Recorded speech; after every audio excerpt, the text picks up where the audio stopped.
الصلاة والسلام على أشرف الأنبياء والمرسلين سيدنا محمد وعلى آله وصحبه أجمعين. أما بعد، قال الإمام ابن عطاء الله السكندري في كتابه الحكم: الحكمة التاسعة والتسعون، حكمة yang ke-99.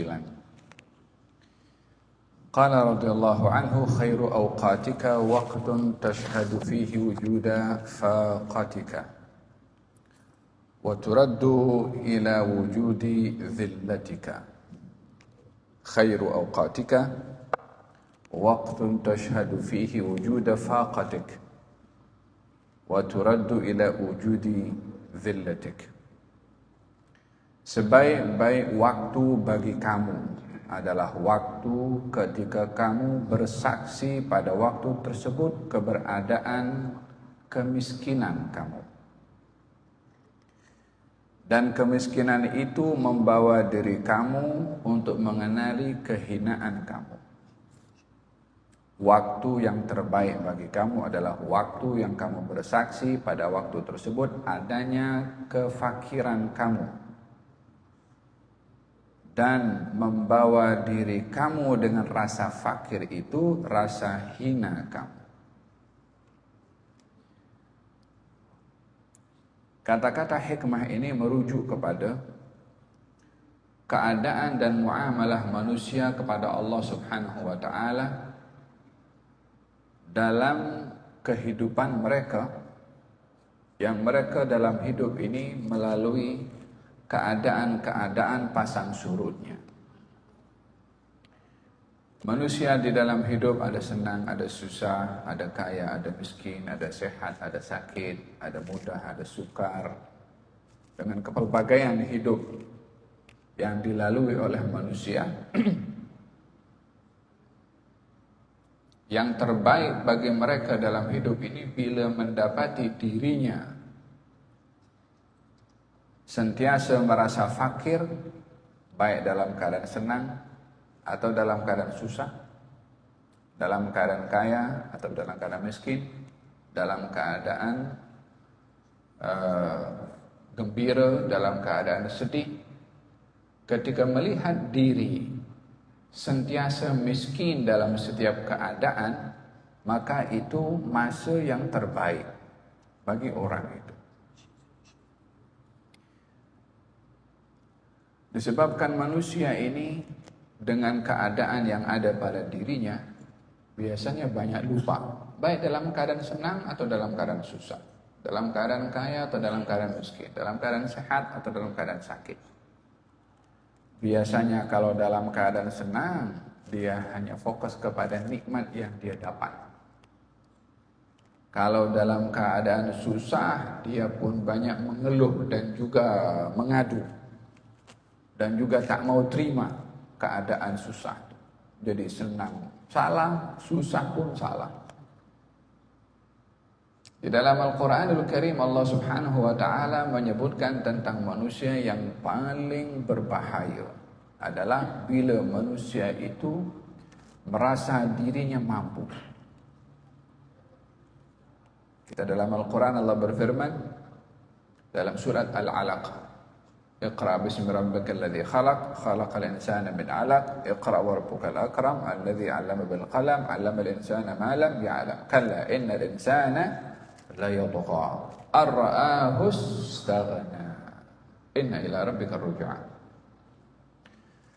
Dalam ayat ini Allah Subhanahu wa taala berfirman, sesungguhnya manusia ini melampau. Innal insana layatgha, melampau. Tagha, melampaui batas dalam segala keadaan. Bila manusia itu melampau, kenapa manusia melampau?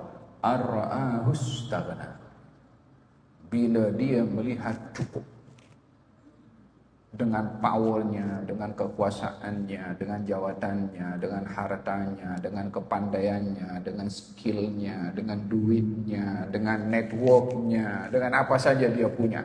Hatta tak punya itu semua dengan angan-angannya.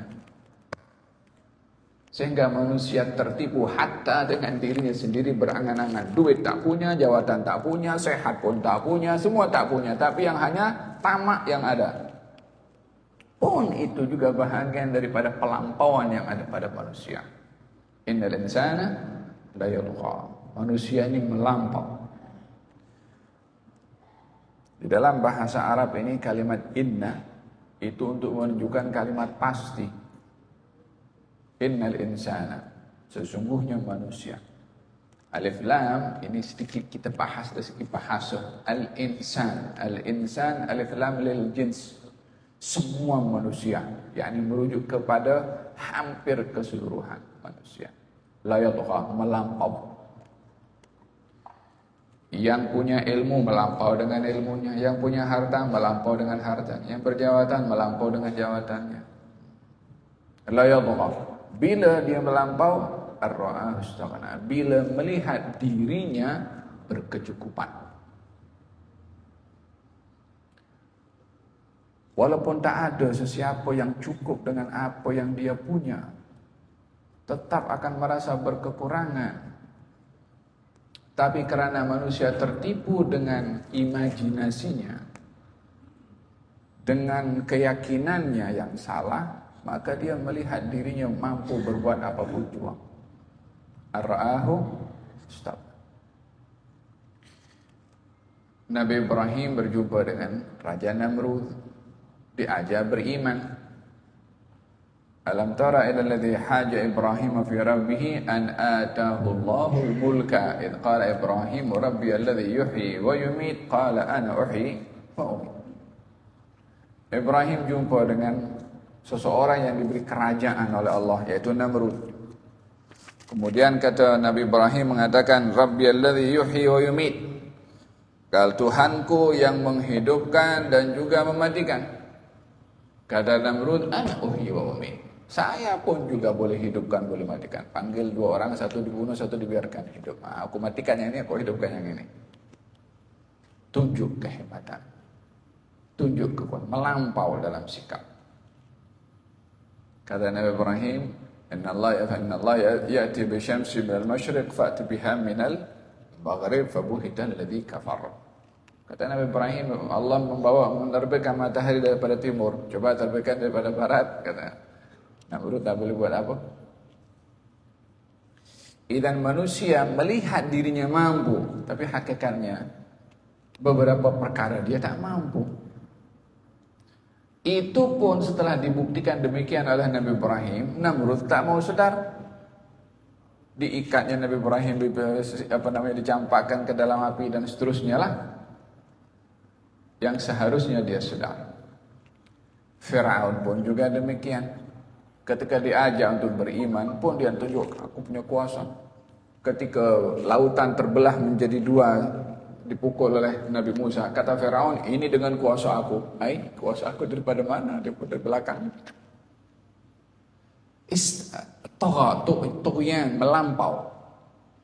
Lupa diri. Karena apa? Melihat dirinya berkuasa. Oleh kerana seseorang itu bila melihat dirinya berkuasa atau mampu atau boleh berbuat segala-galanya dengan hartanya, kepandaiannya, dengan skillnya, dengan cita-citanya, dengan apa saja yang dia punya, di situ dia kehilangan rasa kefakirannya kepada Allah. Karena dia melihat dirinya mampu.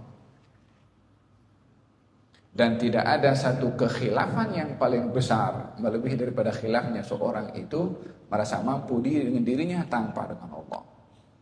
Oleh sebab itu, katanya waktu terbaik bagi seseorang itu adalah ketika dia merasa fakir kepada Allah. Ketika dia mengingat Allah dalam setiap keadaan. Dan bukan hanya ingat, rasa perlu kepada Allah. Qala alladhi indahu ilmun minal kitab, anak murid Nabi Sulaiman. Anak murid Nabi Sulaiman. Pindahkan singgasana Ratu Balqis daripada Sabah, Yaman, ke Palestin. Ana atika bihi qabla an yartadda ilayka tarfuk. Aku boleh datangkan singgasana itu sebelum satu ketipan mata. Falamma ra'ahu mustaqirran 'indahu qala hadza min fadli rabbi. Ketika dia berjaya pindahkan singgasana itu, dia kata ini anugerah Tuhan saya. Dia duluan ini untuk menguji saya. Adakah saya bersyukur atau saya kufur? Dalam kehebatannya orang ini, dia melihat anugerahnya Allah kepada dia. Dia tidak melihat, tengok aku, boleh pindahkan sebelum satu kedipan batang. Tengok aku punya kekuatan, tengok aku punya kemahiran, tengok aku punya skill. Dan dalam hal ini kata Imam Ibn Athaillah Sekandari, waktu yang paling baik bagi kamu adalah waktu ketika kamu bersaksi rasa fakirnya kamu kepada Allah. Ya ayuhan nasu antumul fuqara'u ilallah wallahu huwal ghaniyyul hamid in yasha' yudhibkum wa ya'ti bi khalqin jadid wa ma dzalika 'ala Allahi bi'aziz. Allah berfirman dalam Al-Qur'an, hai sekalian manusia. Bila disebut manusia semua, yang kafir, yang bukan, yang muslim, yang tua, yang muda, kaya, miskin, yang berkuasa, yang dikuasai, semua, yang pandai, yang bodoh, yang jahil, yang semua. Ayyuhan antumul fuqara, semua kamu fakir tanpa pengecualian, no exceptional. Semua kamu fakir. Kepada siapa? Kepada Allah Subhanahu wa taala. Orang yang kaya tak perlu oksigen kah? Perlu oksigen. Dia cipta oksigen kah atau siapa cipta oksigen? Allah yang cipta. Orang kaya perlu untuk bangun bangunan. Nah, siapa yang cipta bumi ini? Bukan orang kaya. Allah yang kasih cipta bumi ini. Paham dong? Jadi tak ada seseorang yang mempunyai kekayaan secara mutlak.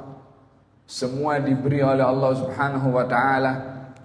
Orang yang pandai buat bangunan pencakar langit, yang bagi otak kepada dia untuk cerdas berfikir siapa? Tak ada siapa independen memiliki skill atau memiliki kelebihan. Ya ayuhan nas antumul fuqara. Wahai sekalian manusia, semua kamu tanpa terkecuali, siapapun juga fuqara. Kamu semua fakir kepada Allah Subhanahu wa taala. Fuqara ila Allah. Wallahu huwal ghaniyyul hamid. Allah Maha Kaya, Allah Maha Terpuji. Apa yang boleh dilakukan oleh Allah yang Maha Kaya ini? In yasha yudhibkum. Kalau Allah berkehendak, semua dimatikan oleh Allah. Semua dihilangkan oleh Allah. Jangan dipikir Allah perlu kepada makhluk. La perlu kepada bumi, wala perlu kepada langit, wala perlu kepada arasy, wala perlu kepada kursi, wala perlu kepada surga, wala perlu kepada neraka, wala perlu kepada manusia, wala perlu kepada jin, wala perlu kepada malaikat. Dia Tuhan. Macam mana perlu kepada yang lain? Ya, yang namanya manusia perlu kepada yang lain. Coba di dunia ini, kalau seorang daripada kita ini hidup di dunia, yang punya kapal terbang, dia boleh jadi pilot, dia boleh terbang sendiri. Bank tak ada, semua harta dia punya. Kekayaan bumi ini dia punya. Semua dia punya. Dia boleh terbang kemana-mana tanpa visa, tanpa paspor. Tapi dia hidup seorang. Dia boleh drive sendiri, boleh naik kapal, kapal cruise. Dia drive sendiri. Boleh dia happy hidup di dunia. Hatta dia punya segalanya.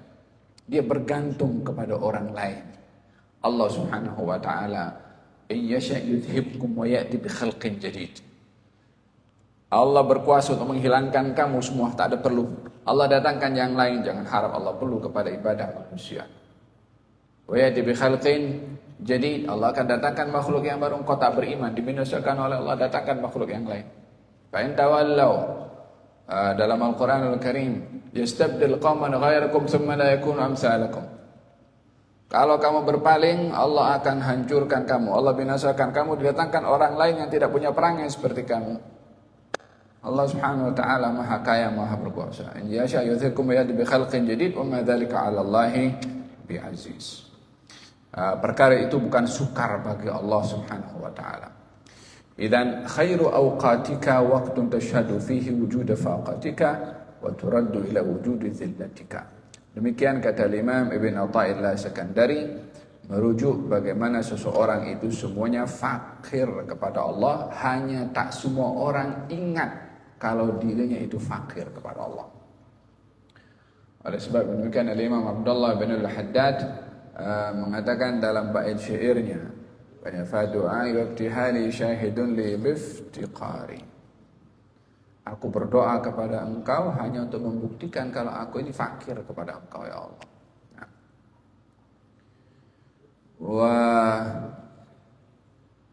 Nah, ada berkenaan bait yang ke-99. Seseorang yang bersaksi kalau dirinya sentiasa fakir kepada Allah Subhanahu wa taala, pada saat itulah waktu yang terbaik baginya. Katanya Yuhka Nata As-Sulami annahu baqiya 7 ayyamin lam yadhuk syai'an min at-ta'am. Katanya dalam 7 hari dia tak dapat makanan. Siapa dia? Ata As-Sulami.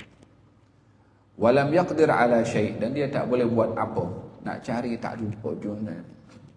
Fasurra qalbuhu bidzalika ghayat as-surur. Maka dia pun happy dengan situasi seperti itu. Oh, 7 hari tak makan dia happy. Zaman kita telur saja tak ada pun dah bising dah. La ilaha illallah. 7 hari dia tak makan. Mana mungkin orang boleh hidup 7 hari tak makan? Ashabul Kahfi 300 tahun tidur tak makan tak minum pun boleh hidup. Apa susahnya bagi Allah Subhanahu wa taala? Naam. Walam yaqdir ala syai' fasurra qalbuhu bidzalika ghayat as-surur faqal ya rab in lam tut'imni 3 ayyamin ukhra la usalliyanna laka 1000 raka'ah. Ya Allah, kalau engkau tak beri makan sama aku, tambah lagi 3 hari aku sembahyang ibadah kepada engkau, ditambah lagi dengan 1000 rakaat. Aha. Macam mana dia boleh begitu kepada Allah Subhanahu wa taala, tak makan dia nak justru nak beribadah kepada Allah. Tidak boleh dilihat daripada kata zahirnya. Adalah merujuk kepada keadaan seseorang itu bila berada dalam keadaan susah, kepada siapa dia akan kembali. Dia akan kembali kepada Allah. Di saat orang itu sudah jumpa dengan doktor, jumpa dengan fulan, pergi luar negara, dah kata tak ada harapan. Siapa yang beri harapan kepada dia? Allah Subhanahu wa taala. Bukankah kalau seorang itu berada dalam keadaan sempit yang dia tak ada lagi makhraj, tak ada lagi keluar, kemana dia akan pergi? Kepada sejadahnya untuk sujud kepada Allah Subhanahu wa taala. Masa itu adalah masa yang terbaik ketika seseorang itu mendapati kemiskinannya, keperluannya kepada Allah. Itu adalah the best time bagi seseorang itu. Karena kebanyakan manusia lupa kepada Allah Subhanahu wa taala dalam susah, dalam keadaan senang. Oleh sebab itu kata beliau mengatakan saat dia dalam keadaan susah dia ingat kepada Allah, dia perlu kepada Allah Subhanahu wa taala. Bukankah Nabi bersabda ketika di offer oleh Allah Subhanahu wa taala, "Arada alayya rabbi an yaj'al batha'a Makkah dhahaban." Ada satu wilayah besar di Mekah itu nak diubah jadi emas. Kata Nabi, aku tak mau. Aku ingin senang 1 hari makan untuk aku bersyukur, dan aku ingin lapar 1 hari untuk aku bersabar. Ini ingin hidup dalam keadaan ingat kepada Allah, dalam keadaan makan atau dalam keadaan tidak makan.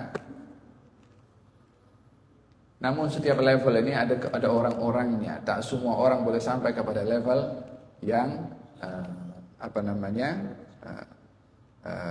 tinggi. Nah, hada berkenaan dengan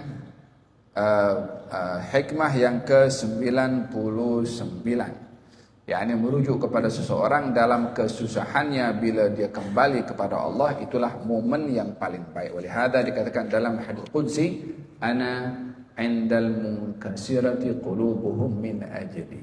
Saya ini akan berada pada hati orang yang dia ingat sedih atau yang ingat kepada saya dalam keadaan dirinya itu miskin, dalam keadaan susah, dalam keadaan sempit. Ketika dia ingat kepada Allah pada saat itu, disitulah aku bersama dengan mereka. Demikian dalam hadis Al-Qudsi. Nah,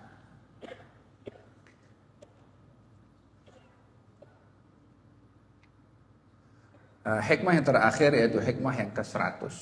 Nah, katanya mata awhashaka min khalqihi fa'lam annahu yuridu an yaftaha laka babal unsi bihi. Mata awhashaka min khalqih fa'lam annahu yuridu an yaftaha laka babal unsi bih.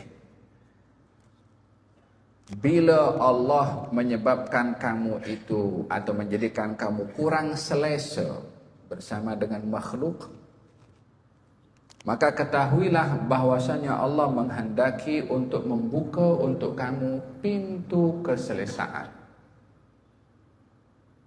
Bila Allah menjadikan kamu kurang selesa bergaul dengan makhluk, ketahuilah kalau Allah sedang membuka untuk kamu pintu keselesaan bersama dengan Allah. Yani manusia dalam hidup ini adalah makhluk bersosial.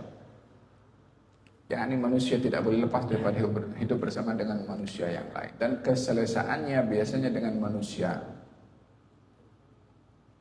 Tidak ada manusia selesa dengan binatang atau selesa dengan jin, kecuali orang-orang yang pelik. Tapi sama jenisnya dia akan merasa selesa. Akan tetapi keselesaan ini ada peringkatnya. Keselesaan sesama manusia adalah standar atau fitrah. Karena itu adalah yang diciptakan oleh Allah untuk manusia memiliki sifat bersosial. Akan tetapi di situ ada keselesaan yang perlu untuk di-create, untuk dibuat, untuk dicipta, untuk kita mencarinya, yaitu keselesaan bersama dengan Allah. Keselesaan sesama manusia normal. Setiap orang akan merasa selesa dengan sejenisnya. Tapi keselesaan dengan Allah kita kena mesti usaha.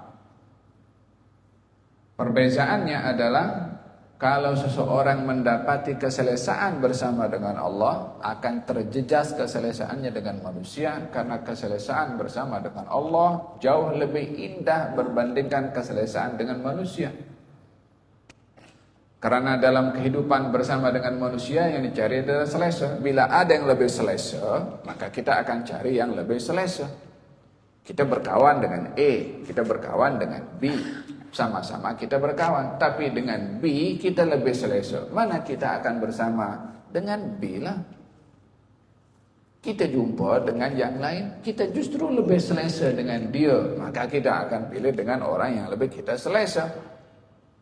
Bila ini perbandingan antara makhluk sahaja, kita memilih keselesaan dalam bergaul, sama juga kalau ada keselesaan dalam pergaulan itu dengan Allah yang jauh lebih selesa dengan makhluk, maka dia tak akan dahulukan keselesaan bersama dengan makhluk berbandingkan keselesaan bersama dengan Allah Subhanahu wa taala.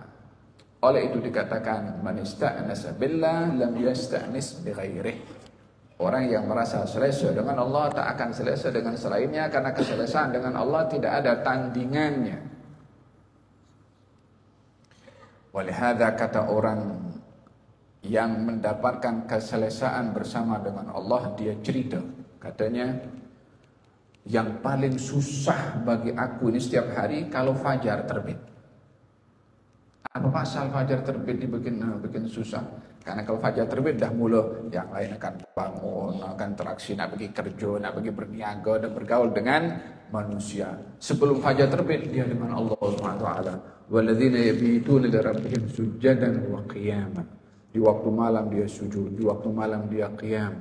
Seronok dengan Allah Subhanahu wa taala. Katanya andailah fajar matahari tak terbit, andailah malam tu berterusan. Kalau tak ada yang bikin aku susah kecuali terbitnya fajar. Ini dia rasa. Orang lain mengatakan apa orang ini pelik lah, takkan dia tak pergi kerja. Orang minum kopi dengan orang minum sirap rasanya beza. Orang tak boleh konten minum kopi. Nah apa awak ini sedap kopi kata orang sirap ini, aku minum sirap lebih sedap. Nah, kalau kopi dengan kopi dibandingkan wajar. Kalau kopi dibandingkan dengan sirap tak kena. Lain rasa. Macam tu juga orang yang dia berada dalam uns billah, keselesaan bersama dengan Allah Subhanahu wa taala tak dapat dibayangkan kecuali orang itu rasa sendiri. Saya kalau dihidangkan teh di sini saya minum, saya beritahu sedaplah teh ini. Antum semua tak tahu apa rasanya, hanya dengar sedap saja yang rasa saya. Tapi kalau rasa, betul lah sedap. Macam tu juga orang-orang yang qiyamul lail, ketika dia mendapatkan nikmatnya qiyamul lail, dia kata andailah fajar tak terbit. Katanya demikian. Kalau Sayyidina Musa alaihissalam bermunajat dengan Allah Subhanahu wa taala jam berapa sekarang? Nabi Musa bermunajat dengan Allah. Katanya, "Wahai Musa, ma tilka biyaminik?" Wahai Musa, apa yang ada di tangan kananmu? Kata Allah Subhanahu wa taala. Nabi Musa menjawab, "Tilka asaya. Atawakka'u 'alaiha wa ahushu biha 'ala ghanami wa liya fiha ma'aribu ukhra." Ya Allah, ini adalah tongkat saya. Saya gunakan tongkat ini untuk saya bersandar. Dan saya gunakan tongkat ini untuk saya halau kambing-kambing saya. Dan saya ada keperluan-keperluan yang lain dengan tongkat ini. Kata ahli tafsir, ini Nabi Musa nak ajar Allah ke? Nak bagi tahu kepada Allah apa fungsi tongkat tu? Yang cipta tongkat tu siapa? Yang bagi tongkat tu siapa? Untuk apa Nabi Musa explain kepada Allah yang cipta tongkat itu juga untuk Nabi Musa? Di sini Nabi Musa bukan explain kepada Allah karena Allah Maha tahu, tapi Nabi Musa seronok bercakap dengan Allah, dipanjangkan percakapan itu dengan Allah Subhanahu wa taala. Kita kalau jumpa orang besar, ya kan, ada peluang kita bercakap, macam dia tak bagi ruang untuk bercakap, kita je nak bercakap. Pasal kita seronok. Tanya apa kabar 4-5 kali. Pasal seronok kita bercakap dengan dia. Keseronokan tu yang dimaksudkan dalam hal ini, ketika seorang seronok dengan Allah, dia akan banyak bermunajat dengan Allah dan kurang seronok dengan yang lainnya. Man ista'nas billah la yasta'nis bi ghairih. Demikian kata Imam Ibn Athaillah, bila Allah menjadikan kamu itu kurang selesa dengan makhluk, ketahuilah kalau Allah sedang membuka untuk kamu pintu keselesaan bersama dengan Allah. Semoga Allah menganugerahkan kepada kita keselesaan bersama dengan Allah Subhanahu wa taala dan diberikan istiqamah untuk diberi selesa dan nyaman ketika berdoa, ketika bermunajat, ketika salat, ketika beribadah kepada Allah. Amin. Allahumma amin. Wa sallallahu ala sayyidina Muhammadin wa ala alihi wa sahbihi wasallam. Alhamdulillahirabbil alamin.